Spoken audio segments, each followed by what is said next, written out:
Hello friends. तो आज की हमारी स्टोरी दो बच्चों के बारे में है जो अपने खोए हुए पिता को ढूंढने के लिए खतरनाक जर्नी पर जाते हैं। लेकिन उन्हें क्या मालूम था कि ये उनकी लाइफ का सबसे मैजिकल एडवेंचर बन जाएगा। तो ये मूवी इंडिया के जंगलों से शुरू होती है, जहाँ हम एक बहुत ही प्राचीन मंदिर को देखते हैं और पता चलता है कि दो एक्सप्लोरर्स इस जगह पर रिसर्च करने आए हैं। इनमें से एक है चार्ल्स विलर्ड, जो दुनिया से लुप्त हो चुके एनिमल्स पर रिसर्च कर रहा है, और दूसरा है प्रोफेसर शोंकू, जो अपने इन्वेंशंस के लिए बहुत फेमस है।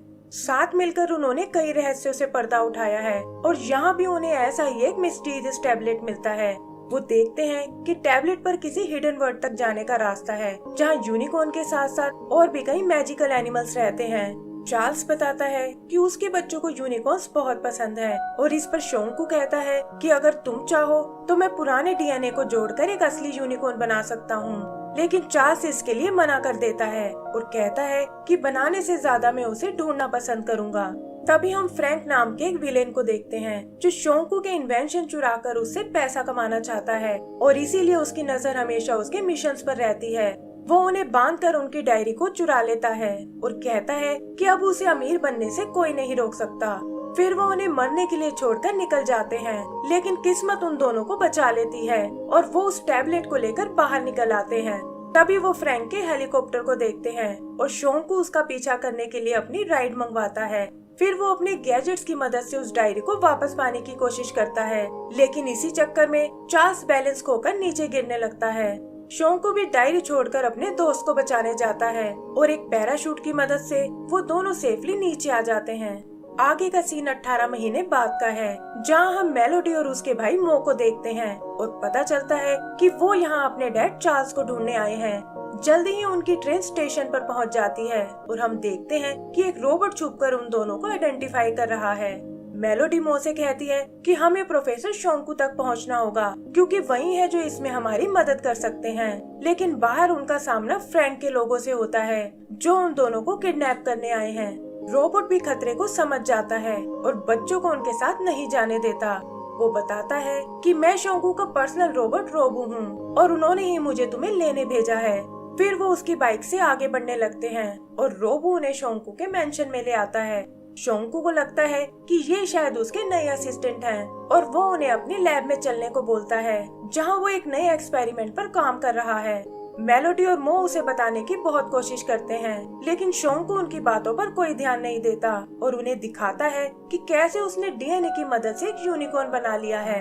बच्चों को यूनिकॉर्न थोड़ा अजीब सा लगता है, लेकिन शोंकू बताता है कि शायद डीएनए मैचिंग में कुछ गड़बड़ हो गई है और ये सब उसकी डायरी चोरी होने की वजह से हुआ है। यही हम शोंकू के दूसरे असिस्टेंट आवी को देखते हैं, जो उन सब के लिए आम लेकर आया है, लेकिन वो भी इस अजीब से एनिमल को देखकर डर जाता है। इधर मेलोडी शोंकू को अपने डैड के बारे में बताती है कि कैसे वो अचानक से कहीं गायब हो गए हैं, और ये सुनकर शोंकू परेशान हो जाता है। फिर वो चार्ल्स का भेजा हुआ आखिरी मैसेज देखते हैं, जिसमें वो बताता है कि मैंने उस मैजिकल वर्ल्ड को ढूंढ लिया है और तुम्हें भी ये सब अपनी आंखों से देखना चाहिए। लेकिन इतना कहते ही चार्ल्स कहीं से नीचे गिर जाता है।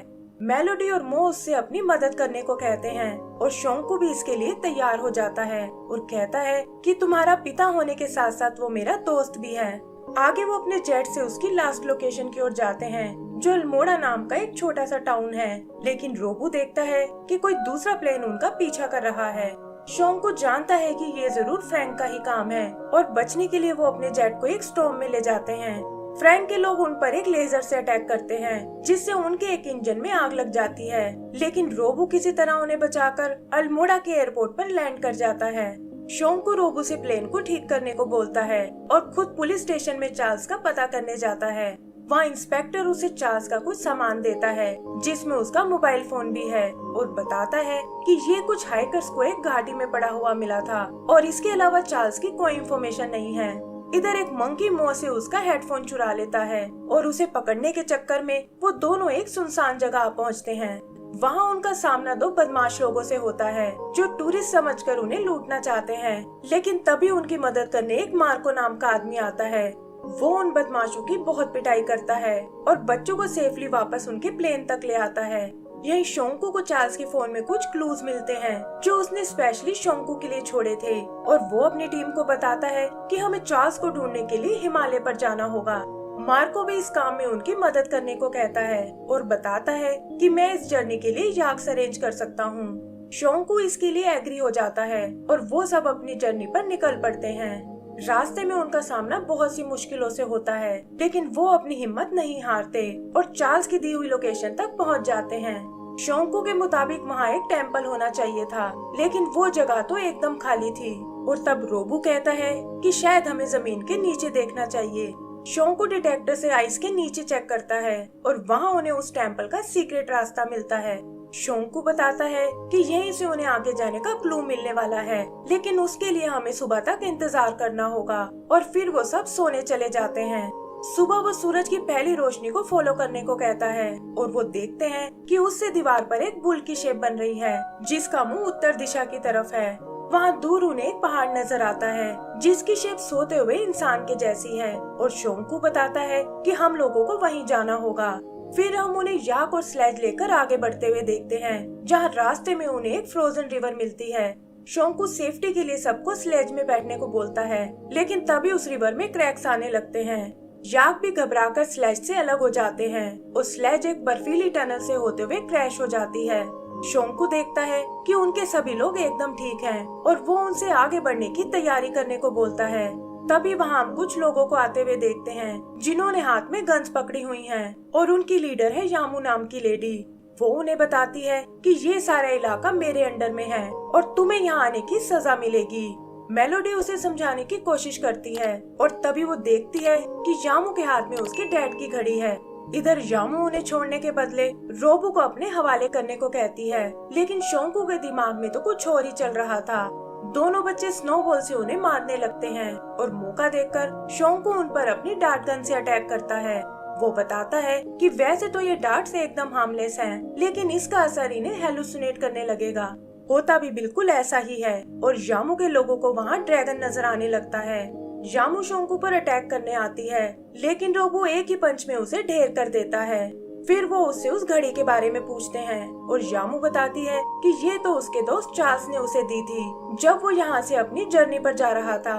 आगे हम उन सभी को यामू के कबीले में देखते हैं, जहाँ वो उन्हें खाने का सामान देती है और बताती है कि चार्ल्स एक मैजिकल दुनिया को खोजना चाहता था और हमारे यहाँ उसने काफी टाइम बिताया है।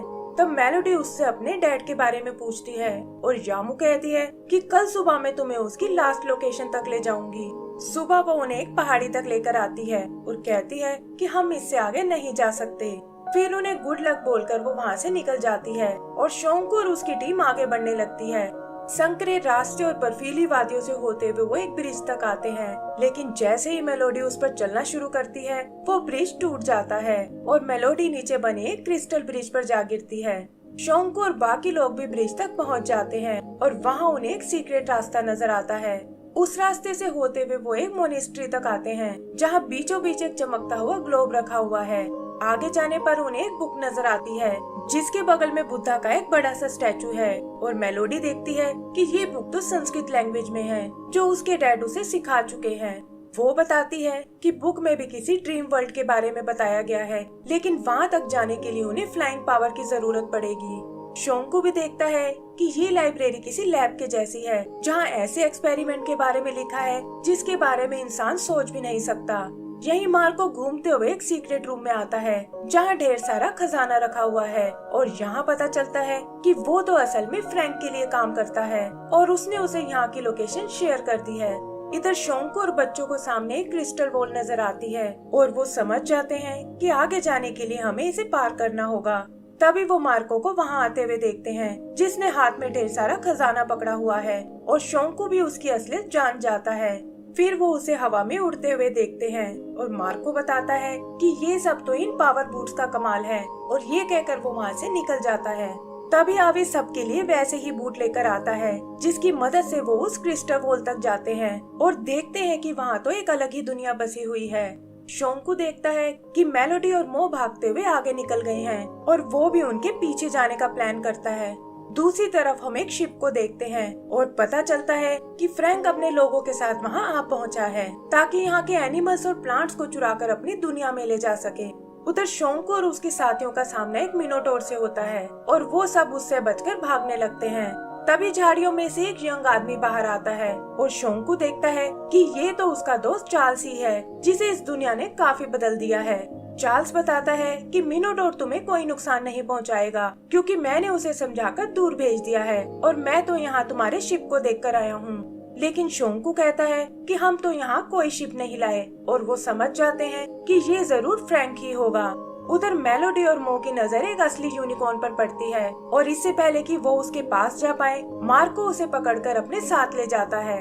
इधर चार्ल्स शोंकू को ये मैजिकल दुनिया दिखाता है और बताता है कि आते ही मैं एक पेड़ में क्रैश हो गया था, लेकिन एक मैजिकल फ्रूट ने मुझे फिर से ठीक कर दिया।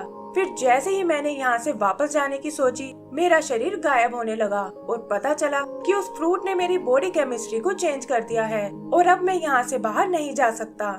इधर मेलोडी और मो देखते हैं कि फ्रैंक के लोग एनिमल्स और प्लांट्स को कैद कर रहे हैं और तभी वो खुद भी उनके हाथों पकड़े जाते हैं। चार्ल्स को भी शिप के पास मेलोडी की डायरी पड़ी हुई मिलती है और वो छुपकर उनके पास जाने लगते हैं। फिर वो मार्को और उसके लोगों पर स्लीपिंग डार्ट्स का यूज करते हैं और फ्रैंक भी समझ जाता है कि शोंकू यहाँ आ पहुँचा है। वो उन लोगों से कहता है कि तुम मुझे भागने से नहीं रोक सकते और शोंकू को शूट करने की कोशिश करता है, लेकिन शोंकू को बचाने के चक्कर में गोली चार्ल्स को जा लगती है। तभी वो देखते हैं कि चार्ल्स के घाव अपने आप भर रहे हैं और फ्रैंक भी ये देखकर हैरान रह जाता है। वो अपने लोगों से चार्ल्स को पकड़ने को बोलता है ताकि इमोर्टैलिटी का सीक्रेट जान सके, लेकिन शोंकू उसे कहता है कि इसमें तो तुम्हें बहुत टाइम लगेगा और तुम चाहो तो मेरी ये नई डायरी ले सकते हो जिसमें मैंने ये सीक्रेट पहले ही लिखा हुआ है, लेकिन बदले में तुम्हें मेरे दोस्तों को आजाद करना होगा। फिर अचानक एक बड़ा सा बर्ड उन बच्चों को उठा कर ले जाता है और फ्रैंक भी डायरी और चार्ल्स को लेकर निकल जाता है। तभी शोंकू को एक दूसरा बर्ड नजर आता है और वो उस पर बैठकर उनका पीछा करने लगता है। उधर फ्रैंक उस डायरी को देखकर बहुत नाराज होता है, लेकिन वो नहीं जानता कि शोंकू भी उस तक पहुंच चुका है। शोंकू किसी तरह चार्ल्स को फ्री कर लेता है और इधर हम आवी और रोबो को देखते हैं जिन्होंने उस बर्ड से बच्चों को छुड़ा लिया है। फ्रैंक के लोग शोंकू और चार्ल्स को रोकने की कोशिश करते हैं, लेकिन तभी वो यूनिकॉर्न वहां आकर उन्हें बचा लेता है। फिर वो यूनिकॉर्न को लेकर प्लेन से नीचे कूद जाते हैं और फ्रैंक कसम खाता है कि एक दिन वो यहाँ वापस जरूर आएगा। चार्ल्स अपने बच्चों से मिलकर बहुत खुश होता है और तब शोंकू उसे बताता है कि फ्रैंक अपने साथ कई सारे एनिमल्स को ले गया है, लेकिन चार्ल्स कहता है कि इस बार वो कामयाब नहीं हो पाएगा और ना ही उसे वापस आने का रास्ता मिलने वाला है। आगे हम फ्रैंक को देखते हैं जो उन एनिमल्स और प्लांट्स को बेचने का प्लान बना रहा है, लेकिन तभी अचानक वो एक एक करके गायब होने लगते हैं और देखते ही देखते उसका खजाना खाली हो जाता है। इधर चार्ल्स अपने बच्चों को सच बताता है कि बिना क्योर के वो यहाँ से वापस नहीं जा सकता और वो सब उसे प्रॉमिस करते हैं कि हम आपको वापस लेने जरूर आएंगे। तभी रोबो अपना बनाया एक फ्लाइंग शिप लेकर आता है और बताता है कि ये सारा सामान मैंने फ्रैंक के प्लेन से चुराया है, और फिर वो चार्ल्स से अलविदा लेकर वहाँ से निकल जाते हैं। एंड सीन शोंकू की लैब का है जहाँ वो बताता है कि हम क्योर ढूंढने के बहुत करीब हैं, और इसी के साथ हमारी ये मूवी खत्म हो जाती है। तो दोस्तों, अगर आपको ये मूवी पसंद आई हो तो प्लीज हमें लाइक एंड सब्सक्राइब करना ना भूलें। Thank you.